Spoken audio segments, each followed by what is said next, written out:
हमारे चैनल को सब्सक्राइब करें और वीडियो को सबसे पहले देखने के लिए बेल आइकन को जरूर दबाएं। सभी बहनों को मेरा प्रणाम। मैं आपको आज सोहर गीत सुनाने जा रही हूँ। मेरा ये गीत कैसा लगता है आपको कमेंट करके बताइए और वीडियो को लाइक करिए और सब्सक्राइब करिए। पनिया का गयो पानी घटवा ससुर जी के सगरे ससुर जी के सगरे ने हो सासु हाथिया चढ़ल हाथी वलवा हमाई सन कारई हमाई सन कारई हो सासु हाथिया चढ़ल हाथी वलवा हमाई सन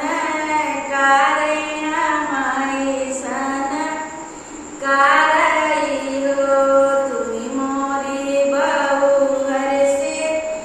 बहुहर तुही ने मोरी बहुहर हो बहुहर कमाने बरन उनकई हथिया तो कमनया मरछाई कमनया मरछाई हो बहुहर कमाने बरन हाथी वलवा तुम्हारी सन कारई तुम्हारी सन कारई हो तुही मोरी सासु से सासु तुम्हारी ठकुराइन तुहिन ठकुराइन हो सासु छोटी ने मोटी उनकई हथिया तो लालिया मरछाई लालिया मरछाई हो सासु सवारे बरन सासु सवारे बरन हाथी वलवा हमाई सन कारई हमाई सन कारई हो सासु सवारे बरन हाथी वलवा हमाई सन कारई हमाई सन कारई हो तुही मोरी बहुहर से बहुहर तुहिन मोरी रानी तुहिन मोरी रानी हो रानी हथिया तो तोरे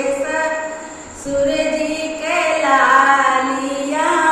मरछाई लालिया मरछाई हो बहुहर हाथिया तो तोरे सूरज के लालिया मरछाई लालिया मरछाई हो बहुहर समारे बरन हाथी वलवा तोहार सिर साहेब तोहार सिर साहेब हो बहुहर समारे बरन हाथी वलवा तोहार सिर साहेब तोहार सिर साहेब हो। अगर आपको ऐसे ही गाने भजन कीर्तन सुनना है तो मेरे चैनल को सब्सक्राइब करें और बेल आइकन को प्रेस करना ना भूलें। धन्यवाद।